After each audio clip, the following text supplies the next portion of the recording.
যায় না গো। আবার এদিকে শাস্ত্রে বললেন, একবার কৃষ্ণ নামে যত পাপ করে, পাপের সাধ্য নাই তত পাপ করে। একবার কৃষ্ণ নাম বদনে বললেও কিন্তু বলে উঠতে হবে। সেই নামটি কেমন ভাবে বলতে হবে? নামের স্বরূপ জানতে হবে, নামের স্বরূপ জানতে হবে।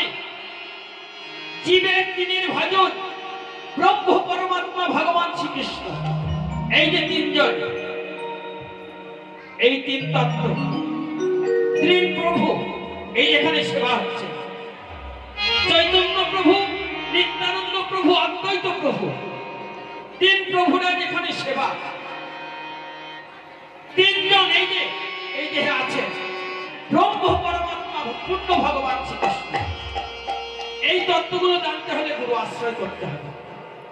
গুরুচরণ আশ্রিত ছাড়া এই তত্ত্বগুলো জানতে হবে।